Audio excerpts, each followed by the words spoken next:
नमस्कार, हिमाचल बुलेटिन में आपका स्वागत है। पेश है आज के समाचार। आज विधानसभा सदन में प्रश्नकाल के दौरान आनंदपुर से श्री नैना देवी जी शक्तिपीठ तक रोपवे के निर्माण से संबंधित पूछे गए एक प्रश्न के उत्तर में मुख्यमंत्री श्री जयराम ठाकुर ने कहा, आनंदपुर साहब हमारे सिखों के आस्था का केंद्र है और नैना देवी हमारा आस्था का केंद्र है, श्रद्धा का केंद्र है और स्वाभाविक रूप से बहुत बड़ी संख्या में पंजाब से और पंजाब के साथ दूसरे एडजॉइनिंग स्टेट से जो है वो श्रद्धालु नैना देवी आते हैं। आने जाने की व्यवस्था सरल हो, सहज हो और जल्दी हो जाए, अच्छी सुविधा हो और ये पर्यटन की दृष्टि से भी एक बहुत बड़ा केंद्र डेवलप हो सकता है। उस दृष्टि से इसकी शुरुआत करने की दिशा में आगे बढ़े थे। लेकिन शायद मेरे को लगता है जो माननीय सदस्य इस बात को जो जिक्र कर रहे हैं, इनके मन में एक भाव था कि ये आनंदपुर साहब से न शुरू हो करके ये बिलासपुर के ही अंतर्गत जो टोबा कौन है, टोबा जो है जो हिमाचल के अंतर्गत पड़ता है, वहां से शुरू किया जाए।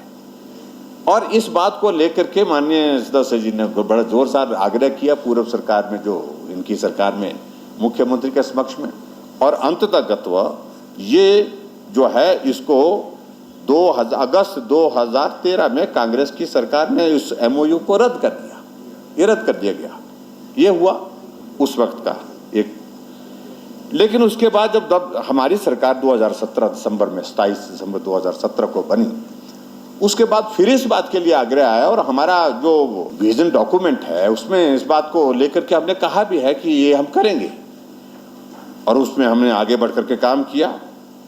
और आगे बढ़ करके काम करने की बात आई, हमने इच्छा जाहिर की, हमने पंजाब के मुख्यमंत्री को मैंने पत्र लिखा, मैंने उनको कहा कि भाई हम चाहते हैं कि ये दोबारा ये होना चाहिए। उनने सहमति, उनने व्यक्तिगत रूप से फ़ोन किया मुझे, कैप्टन अमरिंदर सिंह जी ने मुझे फ़ोन करके कहा कि मेरी भी इच्छा है, मैं करना चाहता हूँ और इसको जल्दी हम बैठ करके कर लेते हैं। आप इसके लिए जो भी फॉर्मेलिटी करनी है हम इसका एमओयू नए फ्रेश तरीके से जो इसको बनाएंगे और उसके बाद इसको शुरू करेंगे।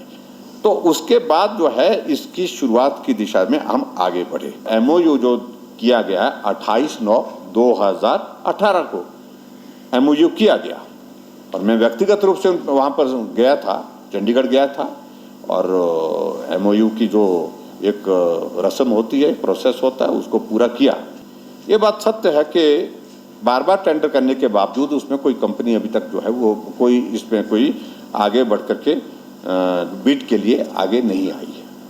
और ऐसी परिस्थिति में अध्यक्ष महोदय मैं ये कहना चाहता हूँ कि आने वाले समय में हमारी इच्छा है कि हमने जब एमओयू किया इसको पूरा करना चाहिए।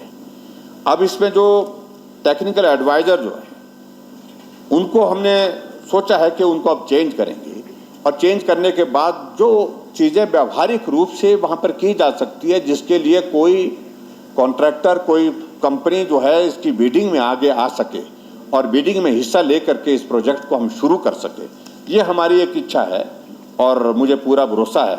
अभी जो मुझे इस बात को बताते हुए प्रसन्नता है कि केंद्र सरकार ने खास तौर से एक बहुत बेहतरीन शुरुआत की है, जिसमें हिमाचल प्रदेश सरकार का भी एक सुझाव की दृष्टि से महत्वपूर्ण उसमें योगदान रहा है।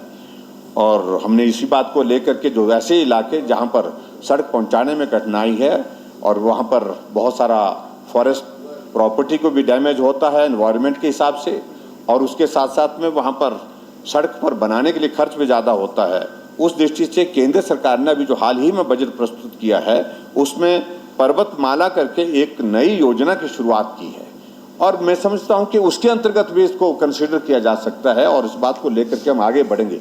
आपने चिंता जाहिर की है कि इतना लंबा समय निकल गया और लंबे समय के बावजूद भी अभी तक इसका काम शुरू नहीं हुआ। ये सचमुच में मुझे भी व्यक्तिगत रूप से लग रहा है कि ये काम होना चाहिए था, इसमें विलम्ब हुआ है और आने वाले समय में हम कोशिश करेंगे, इसको अलग से मॉनिटर करेंगे ताकि व्यावहारिक रूप से जो टेक्निकल एडवाइज़र को चेंज करने की जो बात मैं कह रहा हूँ, इसकी जो है वो टेंडर की जो बीट की जो सारी कंडीशन जिस तरह से हो जिसमें कंपनी आ सके, कोई कॉन्ट्रैक्टर आ सके और उसमें काम कर सके, ये मैं कहना चाहता हूँ ताकि श्री नैना देवी जी का जो हमारा पवित्र स्थान है उसमें लोगों की आवाजाही सरल और सहज हो सके। मुख्यमंत्री श्री जयराम ठाकुर ने आज विधानसभा सदन में यूक्रेन में फंसे प्रदेशवासियों की सकुशल वापसी के बारे में वक्तव्य दिया। अध्यक्ष महोदय, यूक्रेन में युद्ध की स्थिति से उत्पन्न संकट में वहां फंसे कुछ प्रदेशवासियों की सकुशल वापसी के बारे में मैं नियमित रूप से सदन को अवगत करवाता रहा हूं। मुझे कहते हुए संतोष हो रहा है कि हमारे पास उपलब्ध सूचना के अनुसार प्रदेश के सभी छात्र व अन्य व्यक्ति यूक्रेन से सुरक्षित व सकुशल निकल आए हैं। अब कोई भी हिमाचल वासी यूक्रेन में नहीं है। यूक्रेन में फंसे भारतीय नागरिकों की सुरक्षा और सकुशल वापसी के लिए पूर्ण संवेदनशीलता से केंद्र सरकार ने हर संभव प्रयास किया। यूक्रेन की एयर स्पेस बंद होने के कारण पड़ोसी देशों में 4 केंद्रीय मंत्रियों को विशेष रूप से तैनात किया। यूक्रेन में फंसे भारतीय नागरिकों को सीमावर्ती देशों से विशेष उड़ान के माध्यम से ऑपरेशन गंगा के तहत वापस लाया गया तथा प्रत्येक भारतीय नागरिक की कुशल वापसी सुनिश्चित की गई। मैं इसके लिए केंद्र सरकार का आभार व्यक्त करता हूं। दिल्ली अथवा मुंबई पहुंचने पर प्रदेशवासियों को वापस उनके घर तक पहुंचाने की व्यवस्था प्रदेश सरकार द्वारा की गई। यूक्रेन की स्थिति एक वैश्विक संकट है। यह संकट काल शीघ्र समाप्त हो ऐसी कामना करता हूं। अध्यक्ष महोदय, ये हमारी सरकार की ओर से जो प्रयत्न जो हमारे हिमाचल के लोग, हिमाचल के बच्चे वहां फंसे होते, उनके संदर्भ में मैंने कही। मुझे इस बात को लेकर बहुत प्रसन्नता है कि आदरणीय प्रधानमंत्री जी के व्यक्तिगत प्रयासों से और केंद्र सरकार के हस्तक्षेप से हम हरेक हिमाचल वासी को सुरक्षित वापस अपने घर तक पहुंचाने में सफल हुए हैं। इसके लिए मैं आदरणीय प्रधानमंत्री जी का भी आभार व्यक्त करता हूं। मुख्यमंत्री श्री जयराम ठाकुर ने आज राजकीय कन्या महाविद्यालय शिमला में 6 करोड़ रुपए की लागत से निर्मित बी ब्लॉक का लोकार्पण किया। इस अवसर पर संबोधित करते हुए मुख्यमंत्री श्री जयराम ठाकुर ने कहा, हमें इस बात की प्रसन्नता है कि हिमाचल छोटा प्रदेश, लेकिन उसके बावजूद भी हम छोटे होकर के भी अपने देश में एक नहीं अनेक क्षेत्रों में बड़े राज्यों का भी मार्गदर्शन करते हैं। और उसमें शिक्षा का क्षेत्र एक क्षेत्र है जहां हम बहुत बेहतर हैं बाकी राज्यों की तुलना में। मैं कह सकता हूं उस बात को दावे के साथ। पहले किसी वक्त जिक्र होता था लिटरेसी रेट का, केरल आगे है। आज लिटरेसी रेट का बहुत महत्व नहीं है, लेकिन उसके बावजूद अगर हम उसका ही जिक्र करें तो हिमाचल केरल से पीछे नहीं है। आज हो सकता है हम केरल से भी आगे हैं, क्योंकि एजुकेशन की फील्ड में एक्सपेंशन हुआ है। और एक्सपेंशन के साथ साथ मैं इस बात को भी मैं देखता हूं कि दूर दराज के इलाके में भी बच्चे पढ़ रहे हैं, कॉलेज में पढ़ रहे हैं। हमारा इस बार का जो बजट है एजुकेशन के, टोटल जो बजट हमारा है उसका जो है उसमें से 16% हम एजुकेशन पर हम खर्च कर रहे हैं हिमाचल प्रदेश में, जो मैं समझता हूं कि बहुत सारे राज्यों की तुलना में बहुत बेहतर है। लेकिन फिर भी उसके बावजूद आज इस कंपटीशन के जमाने में हमको परफॉर्म तो करना ही पड़ेगा। मेहनत करने के सिवाय और कोई रास्ता नहीं है। मुझे इस बात की भी प्रसन्नता है कि यहाँ एनर्जी मेले का भी आज जो है जिसका जिक्र यहाँ पर हो रहा था। और हिमाचल छोटा सा प्रदेश जहां अगर हम एनर्जी का अगर हम जिक्र करते हैं तो मैं इस बात की भी जानकारी आपको देना चाहता हूं, पूरे देश भर में हाइडल सेक्टर में अगर हमारी जनरेशन पूरे देश की 45,000 मेगावाट है तो हिमाचल उसमें 11,000 मेगावाट कंट्रीब्यूट करता है। पूरे देश भर में सबसे ज्यादा जिसको मैं कह सकता हूं हाइडल सेक्टर में जनरेशन अगर है तो हिमाचल प्रदेश का है, ग्रीन एनर्जी के। और आने वाले समय में हम इस बात को लेकर के आगे बढ़ रहे हैं कि और बेहतर क्या किया जा सकता है। ग्रीन एनर्जी के नाते, ग्रीन स्टेट के नाते हम हिमाचल प्रदेश को स्थापित करने के लिए बहुत तेजी से आगे बढ़ रहे हैं। जो आपने एनर्जी क्लब बनाया है उसमें आप लोगों ने बेहतरीन काम किया है और अवेयरनेस की दृष्टि से जिस प्रकार से यहाँ पर भी काम किया, उसके साथ साथ जो मुझे जानकारी दी गई कि ग्रामीण क्षेत्रों में भी जाकर के आप लोगों ने कि हमको एनर्जी को, हमको जो बिजली का इस्तेमाल किस प्रकार से करना है, किफायत कैसे करनी है, इन सारी बातों को लेकर के भी आप लोगों ने जानकारी दी। और स्वाभाविक रूप से आज की तारीख में अगर एनर्जी के इस पे हम बात करें तो हिमाचल प्रदेश बहुत तेजी से ऊर्जा राज्य के रूप में जहां पूरे देश में जाना जाता है, उस लक्ष्य को हासिल करने की दिशा में हम आगे बढ़ रहे हैं। जहां हमारे हाइडल सेक्टर का जो जनरेशन आने वाले समय में लगभग 23,000 मेगावाट के करीब पहुंचेगा, जो लक्ष्य हमारा सामने रखा। श्री जयराम ठाकुर ने कहा कि प्रदेश सरकार ने निर्णय लिया है कि 60 यूनिट बिजली की खपत पर जीरो बिलिंग की जाएगी और 61 से 125 यूनिट की खपत पर उपभोक्ताओं को प्रति यूनिट 1 रुपए की रियायती दर पर सस्ती बिजली प्रदान की जाएगी।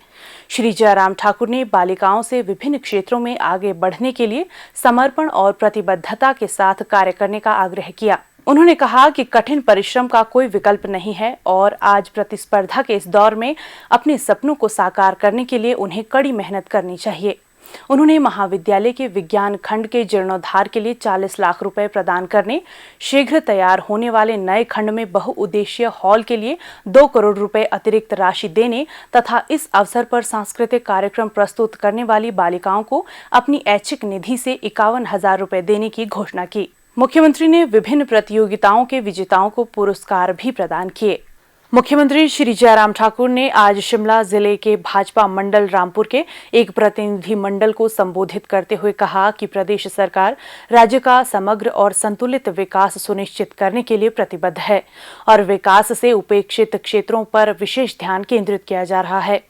हिमकोफेड के अध्यक्ष श्री कौल नेगी के नेतृत्व में इस प्रतिनिधि मंडल ने आज मुख्यमंत्री श्री जयराम ठाकुर से भेंट की।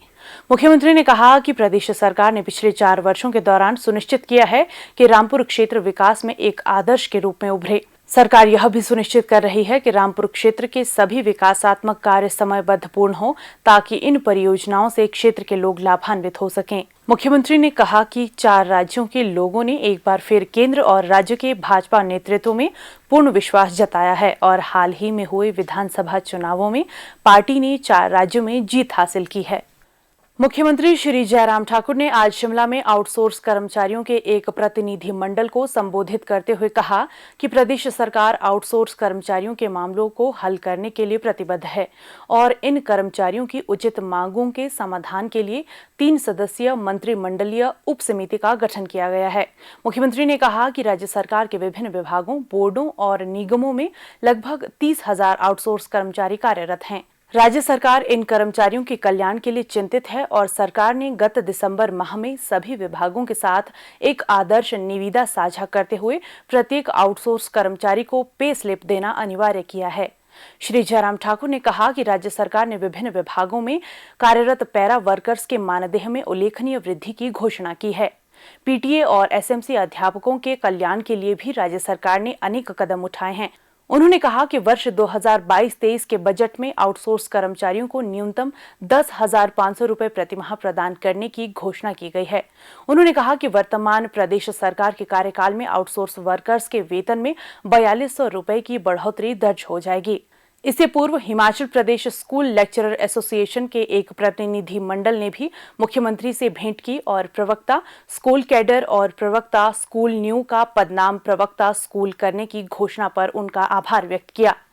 हिमाचल बुलेटिन देखने के लिए सब्सक्राइब करें YouTube channel IPR Himachal, follow करें ट्विटर @DPRHP, लाइक करें Facebook page information and public relations department Himachal Pradesh, visit करें वेबसाइट www.himachalpr.gov.in। इस अंक में इतना ही, कल फिर होगी मुलाकात। दीजिए इजाजत, नमस्कार।